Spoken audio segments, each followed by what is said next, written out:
오늘 저는 예레미야서 41장 1절에서 10절까지 본문 말씀을 가지고 그 설교의 제목을 사마리아 지방에서 오는 80명의 순례자, 사마리아 지방에서 오는 80명의 순례자, 그렇게 알기 쉽게 정해보았습니다.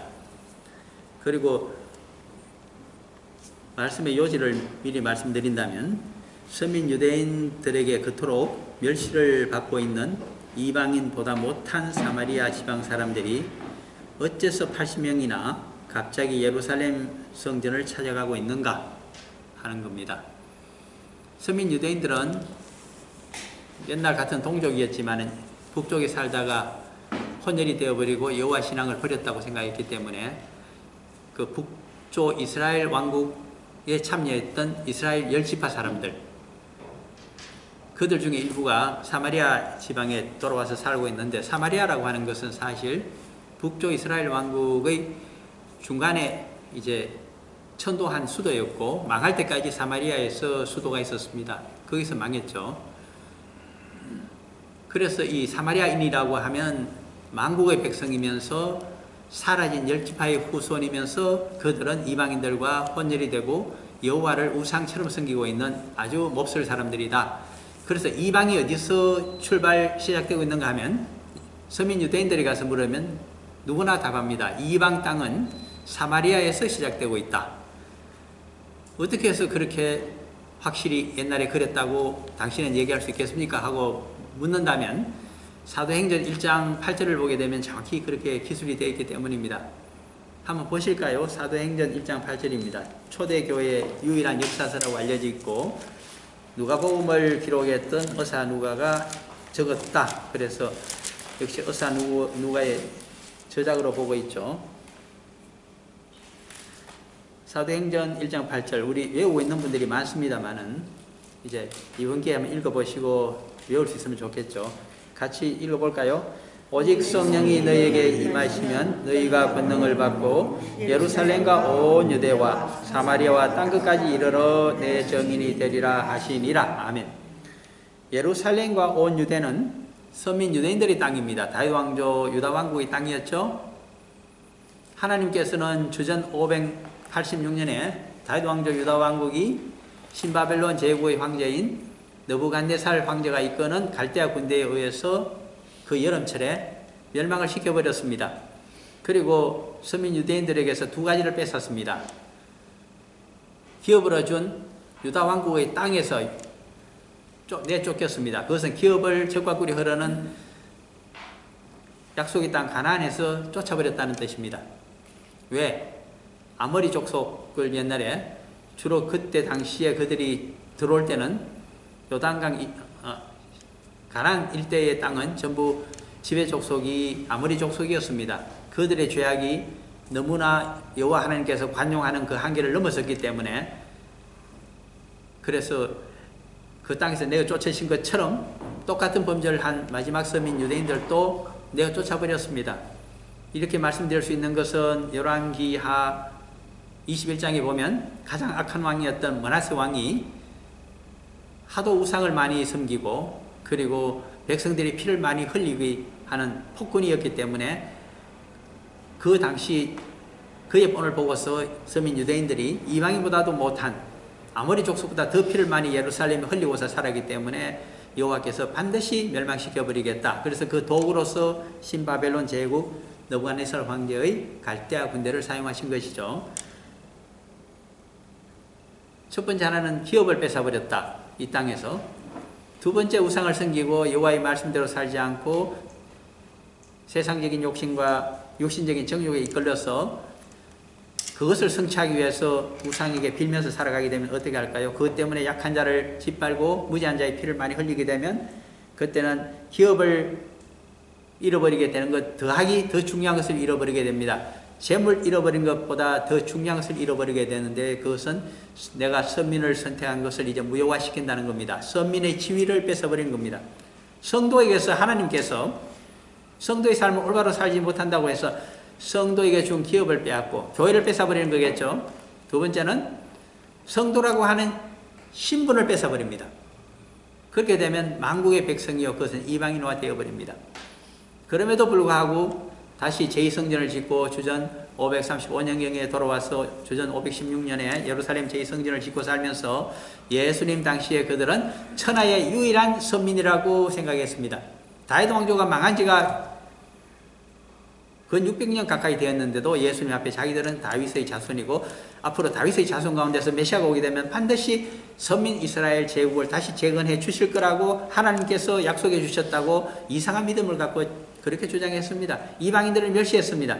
특별히 같은 동족이면서 북쪽에 살고 있는 이 사마리아 사람들을 이방인의 시작으로 보았습니다. 그래서 이렇게 기록이 되어 있습니다. 의사 누가복음에서 예루살렘과 온 유대와 하나님은 선민으로 취급하지 않았는데 자기들은 죽어도 선민이라고 자기들이 그렇게 우리들끼리 선민이라고 부르자 해서 선민으로 주장합니다. 예루살렘과 온 유대. 사마리아부터 시작해서 땅끝까지는 전부 이방인입니다. 그렇게 구성이 되어 있습니다. 이것을 가지고 로마서로 가게 되면 사도 바울은 이야기합니다. 하나님의 축복도 유대인과 이방인들에게 주어지겠지만 저주도 유대인과 헬라인들에게 마찬가지로 주어진다. 그렇게 공의 하나님을 주장하고 계십니다. 어쨌든 예수님께서는 사복음서 가운데 누가복음에서만 선한 사마리아인의 이야기를 하고 계십니다. 예루살렘에서 여리고로 가는 길 한적한 곳에서 부자가 짐을 좀 많이 갖고 가다가 강도를 만났습니다. 물건만 뺏은 것이 아니라 기동도 하지 못하도록 거의 죽을 만큼 패해서 그렇게 구타를 해서 길가에 버려버렸습니다. 그 길을 통해서 여리고에서 예루살렘으로 들어가게 되면 우리가 잘 아는 베다니 쪽을 지나서 기도론 골짜기로 해서 동쪽 문으로 그렇게 들어가도록 되어 있습니다. 그러므로 그 길을 지나다니는 사람들은 제사장이 많이 또 레위인들이 성전에서 봉사하기 위해서 많이 지나다니는 길입니다. 그러나 그들은 그 길을 지나다니면서도 여리고 길에서 한 번도 그 예루살렘 부자가 다 죽어가는 것을 구원해 주고자 하는 생각을 하지 않았습니다. 내가 지금 여호와 하나님을 성전에 가서 섬겨야 되는 거룩한 업무가 있기 때문에 저 사람이 죽든 말든 하나님을 섬기면 된다고 하는 생각입니다. 이것이 신본주의입니다. 사람을 먼저 구해야 된다고 하는 것은 인본주의로 생각했습니다. 그것은 이방인들이 하는 일이다. 하나님을 먼저 섬기는 것은 신본주의, 우리 신정국가 백성인 특별히 선택된 제사장과 레위인들이 하는 일이라 그렇게 생각했습니다. 선한 사마리아인의 비유를 말씀하시면서 물으십니다. 그 죽어가는 사람을 너희들이 멸시하는 사마리아 사람이 지나가다가 보고서 상처를 사며주고 그를 그의 나귀에 태우고 가까이 있는 주막을 찾아가서 맡겼다. 그리고 돈을 주면서 돌아올 때까지 이 사람을 치료해주고 낫도록 해주라고 부탁했다. 돈이 모자라면 돌아와서 다시 마저 셈을 해주겠다고도 희생과 봉사정신으로 했다. 누가 좋은 이웃이냐? 여호와께서 보시기에 누가 좋은 사람을 사랑하고 돌볼 수 있는 이웃이냐고 물으셨습니다. 이구동성으로 답변했습니다. 그 사마리아 사람입니다. 그러면 그 사마리아 사람처럼 너도 행하라. 그렇게 하면 마태복음 7장 21절입니까? 나더러 주여 주여 하는 자마다 입만 떨어지면 서민이다 서민이다 거룩한 백성이다. 하나님을 위해서 나는 사람 살리는 것도 뒤로 미루었다고 주장하는 그 사람들을 구원하는 것이 아니라 그런 사람은 나는 모른다고 하겠다. 그 대신에 선한 사마리아 사람처럼 안식일이 되더라도 하나님의 뜻이 모든 생명을 돌보고 살리라는 죽어가는 자를 살리라고 하는 것이 하나님의 뜻인 줄 알고 그 일에 힘을 쓰는 자, 그를 내가 안다고 하고 정언해주고 천국으로 들어갈 수 있도록 심판대에서 내가 변호해 줄 것이다. 그 말씀이 마태복음 7장 21절의 뜻입니다. 나더러 주여 주여 하는 자마다 다 천국에 들어가는 것이 아니고 오직 내 아버지 하나님의 뜻대로 행하는 자, 선한 사마리아 사람과 같은 자가 천국에 들어간다. 그것도 이해하기 어려우면 마태복음 25장에 가면 양과 염소의 비유로서 분류하십니다. 양은 그래도 목자가 이끄는 대로 줄줄 따라가는 것이 양입니다. 염소는 절대로 그렇게 하지 않습니다. 그냥 두면 어디 가고 사라지고 없습니다. 염소 먹일 때 어떻게 하나요? 양은 목에다가 목태를 해서 나무에 매놓지 않습니다. 그냥 목자가 하면 따라오니까. 염소는 안 따라옵니다. 어디로 가는지 찾을 수가 없습니다. 그래서 황폐한 곳에 가게 되면, 무인도에 가게 되면 염소가 살아남아서 섬에 돌 위를, 절벽 위를 타고 있잖아요. 바로 그것이 염소의 특징이죠. 그래서 반드시 묶어놔야 됩니다. 어릴 때 시골에 가게 되면 염소를 그 돌본다고 하면 반드시 끌고 가서 묶어놓고 나무를 해야 됩니다. 만약에 안 묶어놓으면 못 찾습니다. 그것이 염소입니다. 제멋대로 하는 자, 목자를 따라가지 아니하는 자, 주님을 따르지 아니하는 자, 하나님의 말씀도 지키지 아니하고 이리저리 지멋대로 돌아다니는 염소와 같은 자는 어떻게 합니까? 심판대에 갔을 때 오른쪽으로 갈까요? 왼쪽으로 갈까요? 왼쪽입니다. left. 여호와 하나님의 말씀대로 지극히 작은 자 하나를 또 생명의 위협을 처해 있는 자를 살려준 자는 사마리아인과 같아서 그들은 오른쪽으로 하나님의 공의의 법칙에 맞기 때문에 righteousness, 하나님의 공의를 실천한 자로 천국에 가서 영생을 누리게 되는 상급이 기다리고 있다고 하는 것이 이 말씀입니다. 우리는 이렇게 사마리아인의 비유를 가지고 그 중요성을 이방인들과 서민의 차이가 없다는 것을 이야기해 줍니다만은 의사 누가의 생각으로는 그 말씀이 틀림없이 구약에서 왔을 것이다. 히브리 전경에서 예수님의 말씀의 비유가 나타났다. 도대체 어디에 있을까 그것이? 그 원형이 오늘 프로토타입이 지금 보고 있는 예레미야서 41장 1절에서 10절까지 내용입니다. 복음을 이해하려고 하는 자, 그 근원을 뿌리를 보려고 하는 자, 그리스도의 복음이 바로 하나님 아버지의 말씀에서 왔다고 생각하는 자는 그 뿌리로서 이것을 봐야 됩니다. 인트로덕션은 그 정도 하고 이제 강의 설교로 바로 들어갑니다. 41장 예레미야서 1절 말씀입니다. 일곱째 달에 왕의 종친 엘리사마의 손자요 너다냐의 아들로서 왕의 장관인 이스마엘이 10사람과 함께 미스바로 가서 아이감의 아들 그다랴에게 이르러 미스바에서 함께 떡을 먹다가, 이것 역시 어떤 사건이 발생했는데 어떤 때 어느 장소에서 누가 한 것인가를 등장인물까지를 설명하고 있는 구절입니다. 그러므로 이 상황을 알아야 뒷부분을 전개 과정을 볼 수가 있습니다. 일곱째 달에, 유대인이라면 누구나 알고 있기 때문에 앞에 몇 년도 일곱째 달이라는 걸 빼버렸습니다. 그냥 7월입니다. 예레미야가 동족인 유대인들에게 말하고 있기 때문에 일곱째 달은 7월은 오늘날 우리 달력 7월이 아니고 당시 유대인들의 달력으로 7월이라는 뜻입니다. 출애굽기 12장 1절, 1, 2절에 따르게 되면 이 7월은 태양여우로 언제를 이야기할까요? 플러스 3을 해줘야 되겠죠. 4월달을 정월로 만들었기 때문에. 그러면 7월은 태양여우로 몇 월입니까? 10월이죠. 참 좋은 계절입니다. 그런데 여기 몇 년도라는 게 안 나와 있죠. 그것은 유대인들이 절통하게 생각하는 해입니다. 주전 586년 태양여우로 10월을 이야기합니다. 주전 586년에 어떤 일이 있었을까요? 다윗 왕조 유다 왕국이 멸망을 당한 해입니다. 마지막 다윗 왕조의 왕이었던 시드기야 11년이었습니다. 그것을 알기 쉽게 예레미야는 참 친절하게도 예레미야 39장에 적어놨습니다. 역사서 열왕기하 25장에 있는 것을 그대로 갖다 대부분 그대로 옮겨 적었습니다. 그래서 예레미야 39장 2절을 보시면 아십니다. 예레미야서 39장 2절 같이 읽어볼까요?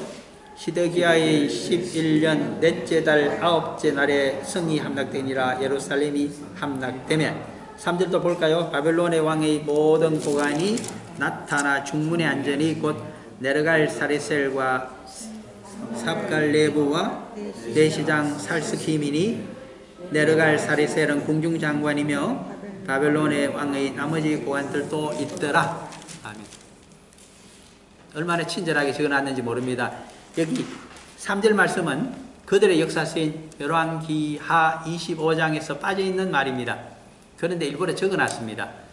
이 동시대를 살았던 선지자 예레미야가 역사서를 자기 아는 자기 지식을 가지고 보강을 해준 겁니다.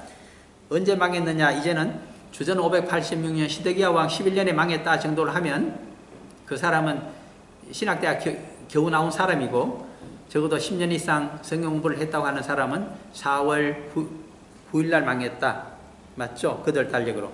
그러므로 양력으로 7월 9일 날 예루살렘 성이 함락당했다. 계절적으로 여름철이었다. 이렇게까지 이해하시면 좋습니다. 왜 이렇게 넷째 달 4월 9일을 강조하느냐 하니까, 4월 9일에 망하고 그들 갈대아 군대 적군들이죠. 예루살렘 성에 입성을 했습니다. 총사령관의 이름이 나옵니다. 그것을 예레미야가 적어놨습니다. 중문이라고 하는 것은 성문 중에 가장 큰 성곽에 있는 성문이 중문이고 그 위에는 지휘소가 있습니다. 그래서 중문에 앉았다고 하는 것은 가장 큰 성문 위에 있는 반드시 그 성문 앞에서 모든 중요한 일은 고대 사회는 다 결정합니다. 부족회의도 성문 앞에서 열리고 그들을 지휘하는 연설하는 자가 이 중문 위에 서게 됩니다. 그러므로 가장 높은 자가 중문에 앉아서 진도 지휘를 합니다. 거기에 앉은 자가 총사령관입니다. 그래서 네르갈 사레셀이라는 이름이 나옵니다. 이 사람은 나중에 신바벨론 제국의 3대 황제가 되는 자입니다. 누구냐 하니까 느부갓네살 황제의 큰 사위입니다. 그에게 워낙 실력이 있는 사람을 큰 사위로 삼아서 느부갓네살 황제는 무슨 벼슬까지 줬느냐 하니까 궁중장관 벼슬까지 주었습니다. 이것은 여기서 궁중에 있는 장관이라고 하는 것은 조선말로 바꾸게 되면 군이란 뜻입니다. 임금군자를 써줍니다. 왕의 적자들은 왕자들 가운데 왕의 적자는 무엇이라고 부르죠? 군입니까? 대군입니까? 반드시 대군으로 부릅니다. 적자입니다. 그들은 왕이 될 수 있습니다. 서자들이 있습니다. 그냥 군으로 부릅니다. 이것은 장관 정도의 벼슬입니다. 신하들 가운데 또 워낙 공신이 되게 되면 군자를 줍니다. 그래서 우리가 족보 가운데서 충료공, 뭐 공도 있겠지만은 군자가 붙어 있다면 이것은 보통 사람이 아닙니다. 적어도 사위 정도는 돼야 됩니다. 그것도 국가의 공로가 있는 사위 정도가 됐을 때 군을 줄 수가 있죠. 그 다음에 부사령관의 이름도 나와 있습니다. 누굴까요? 그 삼갈내부가 나오겠죠. 부사령관입니다. 총사령관을 보좌하는 자입니다. 제 군의 2인자입니다. 이 삼갈내부가 현지 사령관이 되었다고 학자들이 주장합니다. 저도 그렇게 보고 있습니다. 그래서 현지 사령관 이름이 나오는데 예레미야서 39장에 그 이름이 9절에 나타나죠. 사령관 느부사라단으로 나타납니다. 느부라고 하는 것은 느부갓네살 황제의 준 성입니다. 왕성을 하사했습니다. 공로가 많아서. 어떤 공로가 많았을까요? 난공불락의 성 예루살렘을 함락시키는데 큰 기여를 한 사람이 바로 부사령관 삼갈내부였기 때문에 그를 진급시켜 현지 사령관으로 책봉하고 이름도 바꿔주었습니다. 왕성을 주었습니다. 느부사라단이라고 준 것입니다. 이런 것을 볼 수 있어야 됩니다. 그런데 반드시 총사령관, 부사령관, 현지 사령관을 반드시 왕은 감찰을 합니다. 보안사령관 있죠. 현지 보안사령관을 보냅니다. 그가 바로 내시장입니다. 그래서 내시장 살스킴으로 되어 있습니다. 현지 사령관 느부사라단에도 반드시 왕이 감찰하는 자를 보내줍니다. 13절에 나타납니다. 현지 사령관 느부사라단과 내시장 느부사스빈과 너부자가 붙은 거 보니까 굉장히 국가에 공로가 있는 내시를 붙여서 딴 마음을 먹지 못하도록 감찰합니다. 이런 것들을 볼 수 있으면 참 좋겠습니다. 그러면 굉장히 성경이 흥미가 있지 않겠습니까? 어쨌든 여기서 중요한 것은 4월 9일날 함락되었다. 그런데 현지 사령관 느부사라단하고 그를 감찰하는 자 내시를 또 한 사람 붙여놓고서는 철군을 합니다. 대부분의 군대를. 왜 그렇게 했을까요? 그래서 5월 달에는 느부사라단만이 뒤처리를 하고 있습니다. 그것은 열왕기하 25장에 가면 정확히 적혀져 있는 사실입니다. 그 이유가 있습니다. 요야김 왕은 본래 누가 책봉한 사람이냐 하니까 애굽의 바로 느고가 세워준 왕이었습니다. 유다 왕이었죠. 괴뢰 정권을 4대주의자들을 몰아서 괴뢰 정권을 하고 있었죠. 그런데 4년이 지나게 되면 주전 609년에 자기 아버지가 죽고 자기 동생이 먼저 3개월간 왕을 하고 그것을 못마땅히 생각해서 그 자주 독립파이기 때문에 자기는 4대주의파를 모아서 바로 느고와 내통을 해서 내후 외환 때문에 나라가 망했습니다. 그래서 요아스 왕은 자기 동생 살룸 왕은 애굽으로 주전파 신하들과 자주 독립 신하들과 전부 붙잡혀가고 대신 4대주의자들만이 남아 있었습니다. 거기에 수장이 바로 세자였던 요시아의 세자였던 엘리아김입니다. 그를 너는 여호와 대신에 나를 섬기라고 하면서 엘리야김의 이름을 바로 너고가 이름을 바꿔버립니다. 여호야김입니다. 그 뜻은 내가 너의 여호와도 주군이다. 여호와 대신에 이제 나를 섬기라. 실제로 그렇게 섬기고 살았습니다. 그래서 여호야김 왕은 아주 나쁜 왕입니다. 11년 동안 있었지만은 4대주의자들이 친애국주의자들이 득식을 했습니다.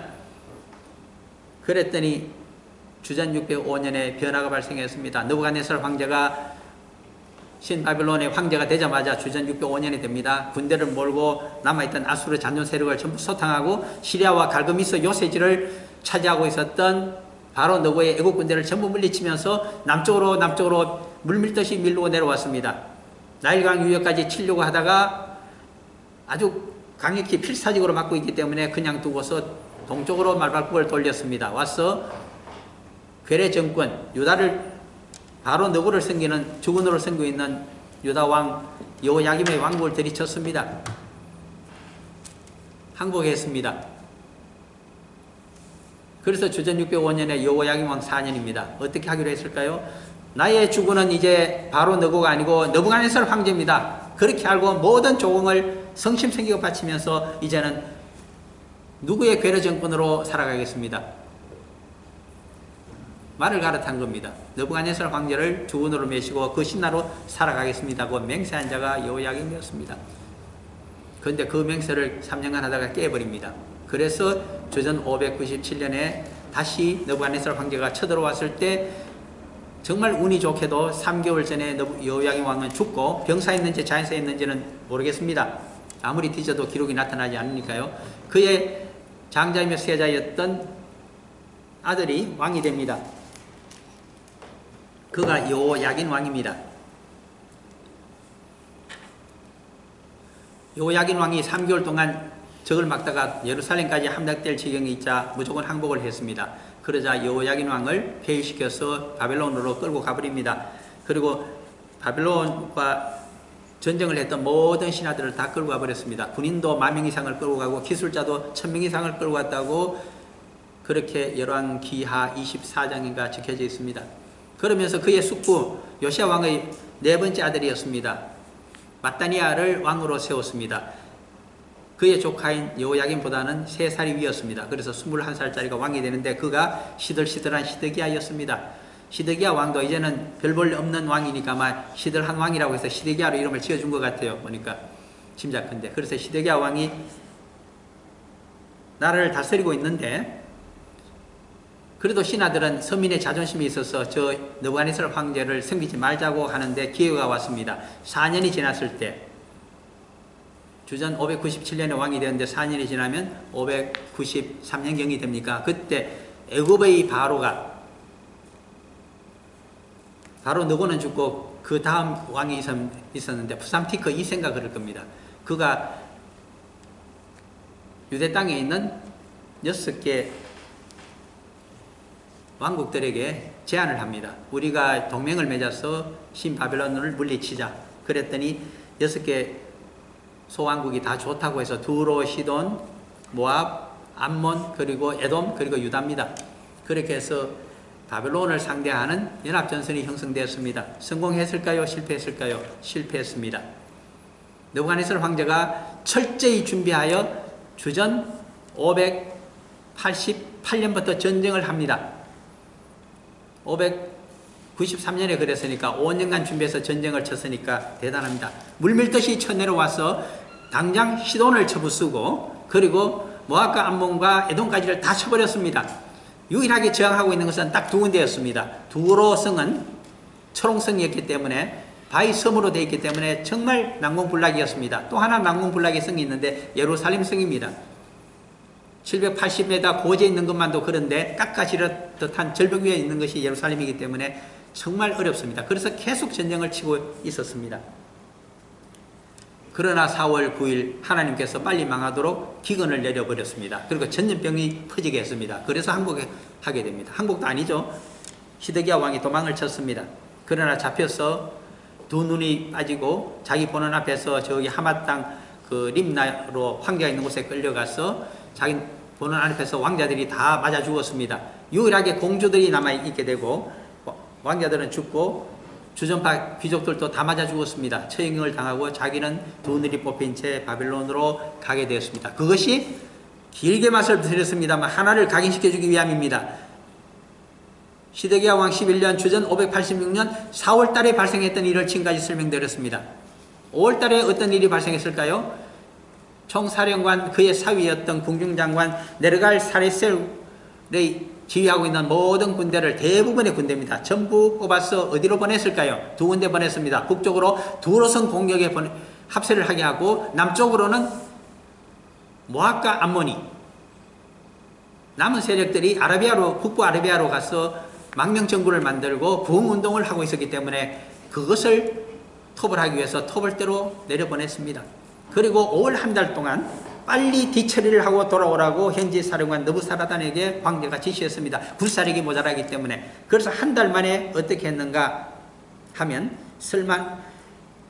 다시는 일어설 수 없도록 성읍을 불태우고, 특별히 예루살렘 성을 전부 불태워버리고 전부 성벽 하나까지 전부 함락을 붕괴시켜 버렸습니다. 이것이 느부사리단이 한 일이고, 그리고 쓸만한 백성은 전부 바벨론으로 포로로 끌고 왔습니다. 그 땅에는 설 수 없는 자, 빈민, 노약자들, 그리고 유목민들 일부를 남겨놓고 포도원과 밭과 그리고 초지를 관리하게 했습니다. 그리고 매년 조공을 바치는데 이들에게 땅을 분배해주고 조공을 바치도록 하는 것이 유다 총독의 임무인데, 유다 총독으로 한 사람을 세웠습니다. 그가 주전파가 아니고 주합하면서 선지자 예레미야와 절친했던 사람의 아들입니다. 그것을 보시기 위해서 예레미야서 26장으로 가셔서 주합파의 수장이며 국가의 원로가 누구였던가, 선지자 예레미야를 도와서 신바벨론과 싸우지 말고 화해를 해야만이 여호와께서 우리를 살려주실 것이라고, 마지막 서민의 날을 살려주신다고 생각하면서 그렇게 예레미야의 목숨을 건져준 자 이름이 나옵니다. 그것이 예레미야서 26장 24절 끝절에 있습니다. 가시로 봅니다. 사반의 아들 아히감의 손이 예레미야를 도와주어 그를 백성의 손에 내어주지 아니하여 죽이지 못하게 하니라. 사반이라고 하는 사람은 성군 요시야 시대의 대표적인 서기관이며 총애를 받는 신하였습니다. 그의 아들인 아히감이 얼마나 똑똑한지, 아버지보다 벼슬이 더 높았습니다. 그래서 요시야 왕의 기록에 따르게 되면, 예를 들면 요시야서 22장입니까? 거기 가게 되면 아들 이름이 먼저 나옵니다. 아히감이. 그가 나중에 여호야김 시대와 시드기야 시대의 대원로입니다. 그가 전쟁을 해서는 안 된다고 하면서 끝까지 선지자 예레미야를 도와주고 숨겨주기 때문에 선지자 예레미야가 목숨이 살게 됩니다. 그런데 이 아히감의 아들을, 그 사정을 알고서 느부갓네살 황제가 유다 총독으로 봉했는데 그 이름이 그다랴였습니다. 예루살렘에 총독부를 세우면 좋겠지만은 전부 불타고 붕괴되어 버렸기 때문에 북쪽 12km, 30리 떨어져 있는 북쪽에 미스바라고 하는 성체가 있습니다. 요새가 있는데 거기에 총독부를 설치하고서 한 달 동안 해외에서 돌아오는 사람들, 그리고 유다 땅에 남아있는 빈민들과 유목민들과 노약자들에게 전부 고향을 중심으로 해서 땅을 배분해 주어서 농사를 짓도록 했습니다.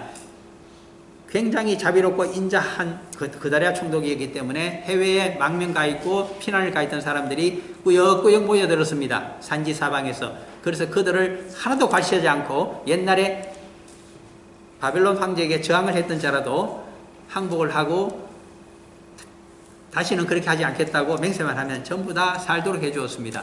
그런데 그것이 문제가 생겼습니다. 왜 그러냐 하니까 오늘 41장 1절에 반란이 일어나기 때문입니다. 6월달 한 달 동안 하고 7월달이 되었습니다. 그러자 왕의 종친인 엘리사마의 손자요 느다냐의 아들로서 왕의 장관인 이스마엘로 나타납니다. 그의 할아버지가 왕의 종친입니다. 이 말은 왕이 된 자의 사촌이라는 말입니다. 엘리사마는 여호야김 시대에 굉장히 높은 벼슬에 올랐던 사람입니다. 모든 서기관들의 그는 수장이었습니다. 그러한 것이 예레미야서 36장을 보게 되면 나타납니다. 제가 그냥 읽어드립니다. 36장 12절에 왕궁에 내려가서 서기관의 방에 들어가니 모든 고관 곧 서기관 엘리사마와 하고 나옵니다. 서기관들이 모여있는 방의 수장 이름이 엘리사마로 나타나는데 그가 바로 왕족이었다는 뜻입니다. 누구의, 그렇다면 어느 왕의 동생이 될까요? 요시야 왕이 8살인가 왕이 됩니다. 그 아래 동생들이 있었습니다.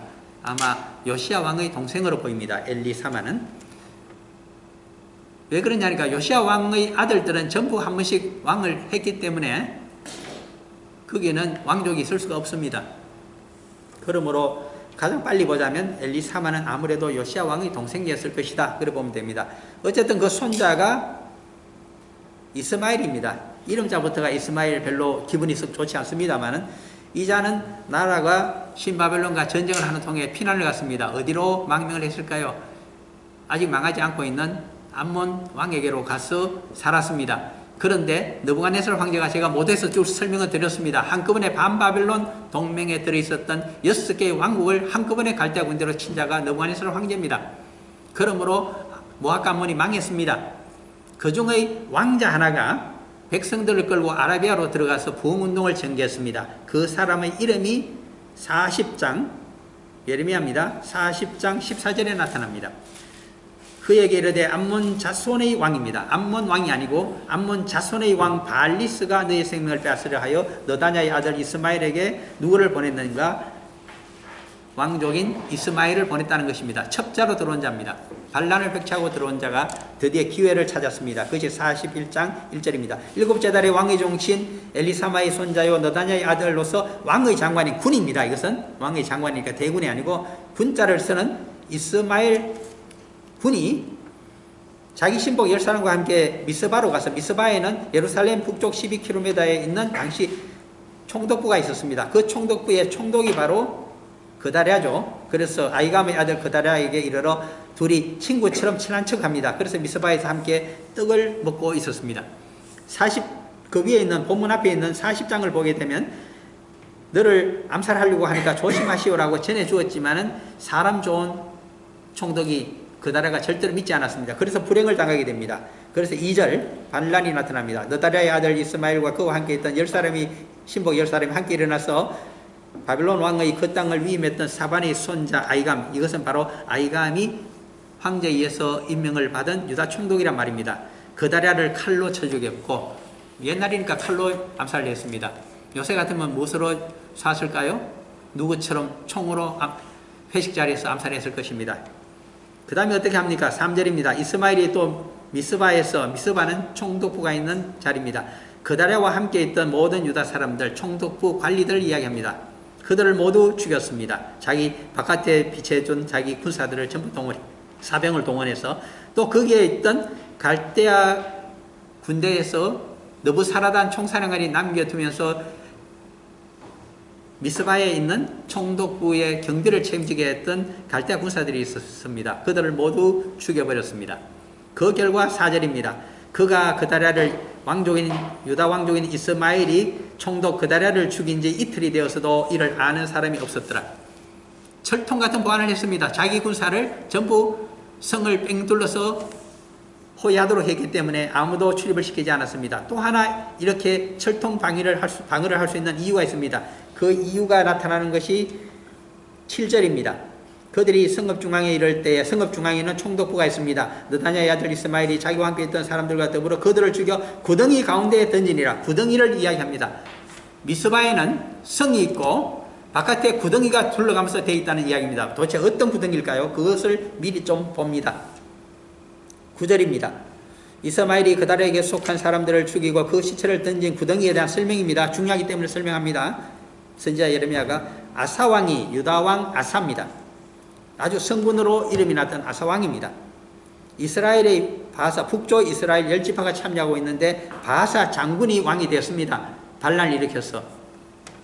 본래 주전 930년경에 10지파가 다윗 왕가를 섬기기를 싫어하고 독립을 선언합니다.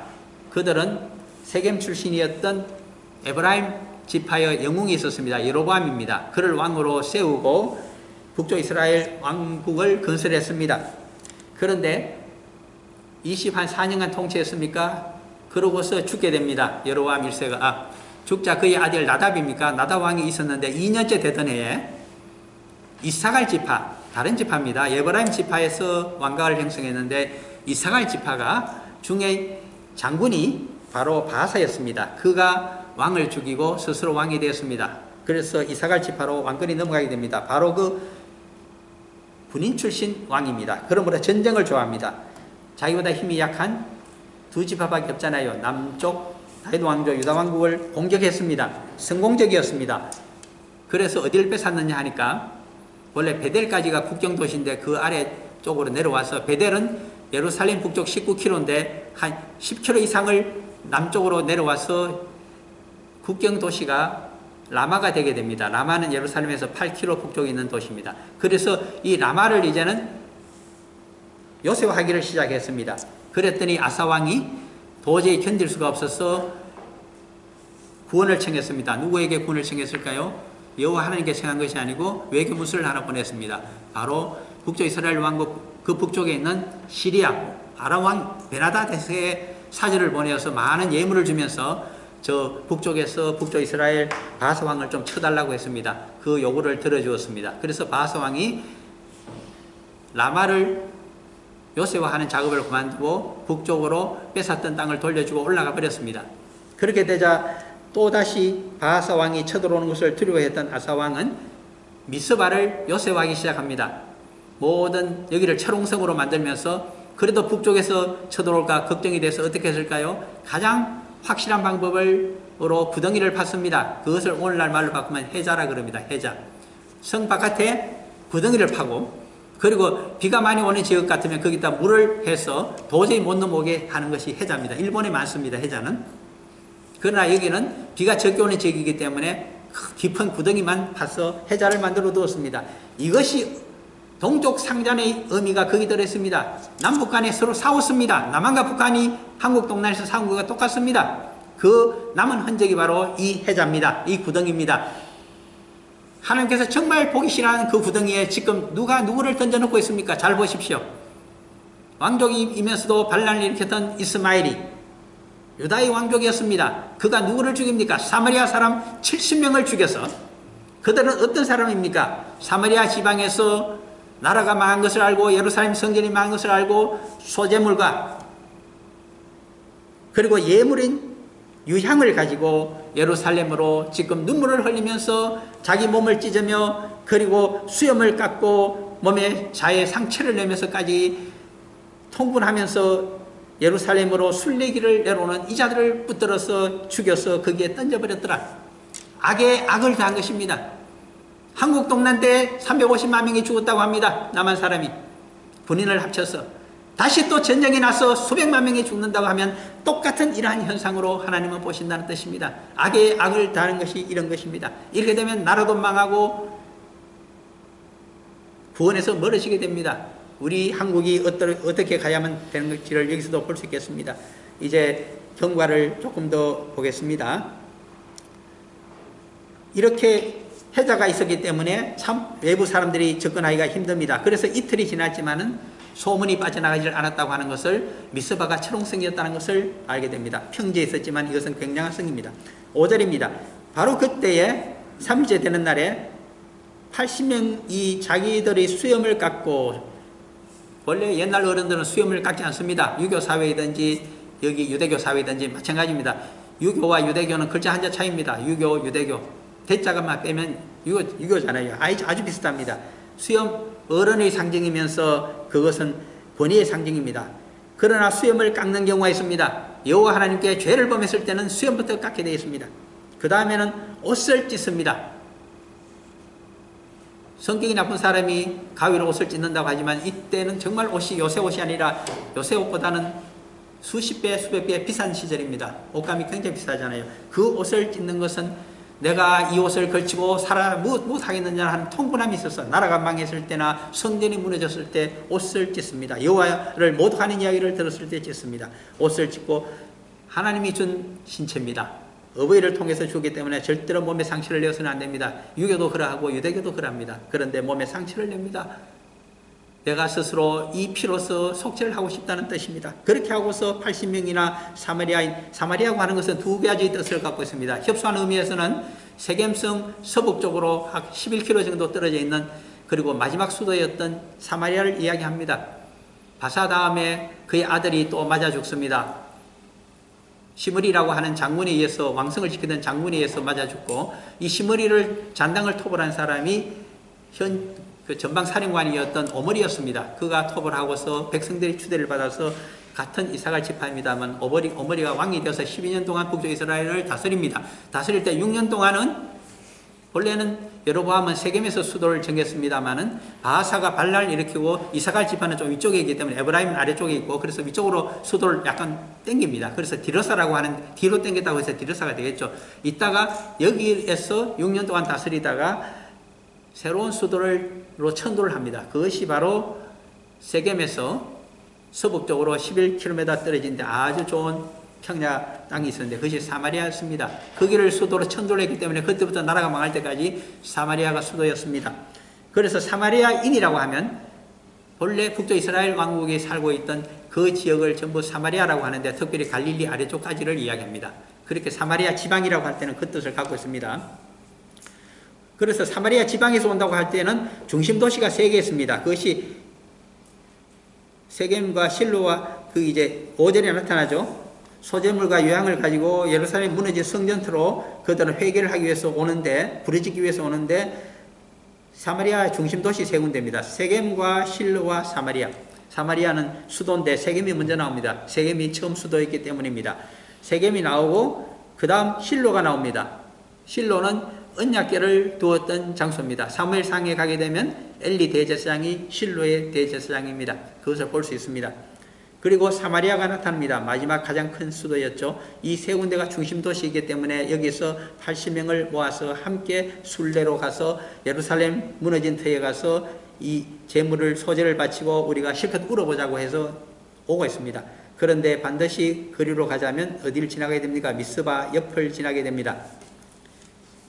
혹시 소문이 그들을 통해서 빠져나갈까 싶어서 그래서 6절이 나타나죠. 너다냐의 아들 이스마엘이 그들을 영접하러 미스바에서 나와 울면서 가다가 그들을 만나. 왜 우는 척 했을까요? 나도 예루살렘이 망했기 때문에 여러분처럼 마음을 통회하면서 나도 여러분들과 같은 애석해하는 사람이라는 것을 그렇게 꾸몄습니다. 그리고 그들을 만나서 총독부에 가서 아이감의 아들 그데라 총독을 만나고 인사하고 가라고 데리고 들어갔습니다. 그렇게 해서 7절 그들이 성읍 중앙에 이를 때 총독부 가까이 있을 때 이스마엘이 자기와 함께 있던 신복들 부하들을 불러서 그들을 죽여서 그 동족 상잔의 의미를 지니고 있는 그 해자 구덩이에 전부 던져 버렸습니다. 그런데 8절이 나타납니다. 그 중에 10사람은 80명 중에 70명은 하나씩 맞아 죽고 10사람은 사정합니다. 이스마엘에게 자기들이 고향에 숨겨놓은 밀과 보리와 기름과 꿀을 전부 곡물로 바칠 터이니 죽이지 말아달라. 그리고 형제와 마찬가지로 죽이지 아니하였다고 하는 것은 당신의 군사가 되겠다는 뜻입니다. 형제라고 하는 것은 부하 또는 군사를 의미하기 때문에 그래서 동족을 군사로 끌고 가게 됩니다. 그래서 죽이지 않았습니다. 9절입니다. 이스마엘이 그들에게 속한 사람들을 죽이고 그 시체를 던진 구덩이는 아사왕이 이스라엘의 바사왕을 두려워하여 팠던 것이라. 이것은 동족 상잔의 유적이라는 것을 말해줍니다. 너다냐의 아들 이스마엘이 그같이 죽인 사람들의 시체를 거기에 채우고 아주 나쁜 일을 한 사람입니다. 그리고 10절입니다. 더 나쁜 것은 미스바에 남아있는 왕의 딸들, 왕자들은 황제에 의해서 맞아 죽었지만 공주들은 그렇게 하지 않았습니다. 그것은 유다 총독에게 돌보도록 해주었기 때문에 미스바에 남아있었는데 이 왕의 딸들 공주들하고 왕족인 이스마엘은 아주 가까운 친척간입니다. 그런데 그들을 전부 끌고 또 총독부가 관할하고 있던 그쪽의 모든 미스바에 남아있는 백성들, 이것도 역시 동족입니다. 그들을 사로잡아서 전쟁포로로 잡아서 어디로 가고 있는가? 다른 나라로 가고 있습니다. 아라비아에 있는 망명정부, 바로 암몬의 자손들의 왕이 있으며 자기의 친구인 바알리스가 통치하고 있는 아라비아로 들어가고자 합니다. 거기 가서 무엇을 할까요? 그 옆에 또 하나의 망명정부를 세울 것입니다. 그것은 유다 자손의 망명정부를 세우고 거기에 왕으로 즉위하려고 하는 계획을 가지고 이렇게 한 것을 적고 있습니다. 그의 계획은 성공하지를 못합니다만 오늘날 우리 현실에 대해서 많은 것을 시사해 주고 있습니다. 복음적인 의미를 갖고 있습니다. 여기에서부터 사마리아인이 옳은가 아니면 유다의 왕족이 잘했는지를 우리 보고 따져보라고 하십니다. 혈통에 의해서 절대로 하나님은 선민이다 이방인이다 차별하지 않습니다. 너희들이 혼혈이 되었고 그리고 더러워져 버렸다고 해서 동족으로도 치지 않는 사마리아인이지만 그들은 80명이나 형제들이 나라가 특히 여호와를 매신 예루살렘 성전이 무너졌다고 하기 때문에 회개하는 마음으로 죄인의 심정으로 이렇게 순례길을 떠나고 있다는 것을 우리가 알아야 되겠습니다.